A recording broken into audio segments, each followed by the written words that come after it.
আমাদের প্রিয় নবী হজরত মুহাম্মদ সাল্লাল্লাহু আলাইহি ওয়াসাল্লামের জীবনে অসংখ্য আদর্শবান ও অনুপ্রেরণামূলক ঘটনা রয়েছে। উনার জীবনের প্রতিটি দিকই আমাদের জন্য অনুসরণীয়। এখানে ওনার কয়েকটি উক্তি ও ঘটনা তুলে ধরা হলো, যা আমাদের জীবনে আদর্শ ও অনুপ্রেরণা যোগাতে পারে। ১. জ্ঞানের গুরুত্ব। জ্ঞান অর্জন করা প্রত্যেক মুসলমানের উপর ফরজ। ইবনে মাঝা। এই উক্তিটি আমাদের জ্ঞান অর্জনের গুরুত্ব বোঝায়। জ্ঞানই আমাদের সঠিক পথ দেখায় এবং দুনিয়া ও আখেরাতে সফলতা চাবিকাঠি। ২. সততা ও আমানতদারিতা।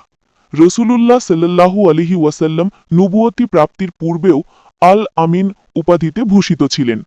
উনার সততা ও আমানতদারিতা ছিল প্রশ্নাতীত।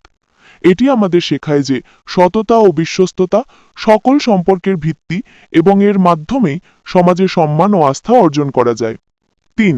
ধৈর্য ও সহনশীলতা। তাইফে ইসলাম প্রচারের সময় তিনি চরম লাঞ্ছনা অত্যাচারের শিকার হয়েছিলেন, কিন্তু তিনি ধৈর্য হারাননি, বরং তাদের জন্য হেদায়েতের দোয়া করেছিলেন। এটি আমাদের শেখায় যে প্রতিকূল পরিস্থিতিতেও ধৈর্য ধারণ করা এবং ক্ষমা সুন্দর দৃষ্টি রাখা কত গুরুত্বপূর্ণ। ৪. মানুষের প্রতি দয়া ও সহানুভূতি। তিনি শুধু মুসলমানদের প্রতি নয়, সকল সৃষ্টির প্রতি দয়াশীল ছিলেন। এক হাদিসে আছে, যে দয়া করে না সে দয়া পায় না। বুখারী। এটি আমাদের শিক্ষা দেয় যে আমাদের চারপাশে থাকা সকল মানুষ ও জীবের প্রতি সহানুভূতিশীল হতে হবে। ৫. কাজের প্রতি নিষ্ঠা ও পরিশ্রম। তিনি নিজের কাজ নিজেই করতে পছন্দ করতেন, এমনকি যুদ্ধের সময়ও সাহাবীদের সাথে পরিখা খননের কাজে অংশ নিয়েছিলেন। এটি আমাদের শেখায় যে কোনো কাজই ছোট নয় এবং পরিশ্রম ও নিষ্ঠার সাথে কাজ করলে সফলতা অবশ্যম্ভাবী। ৬. ন্যায় বিচার প্রতিষ্ঠা। তিনি ছিলেন ন্যায় বিচারের মূর্তি প্রতীক।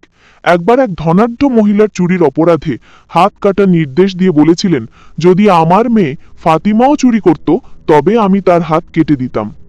এটি আমাদের শেখায় যে ন্যায় বিচার প্রতিষ্ঠায় কোনো আপোষ নয় এবং আইন সবার জন্য সমান।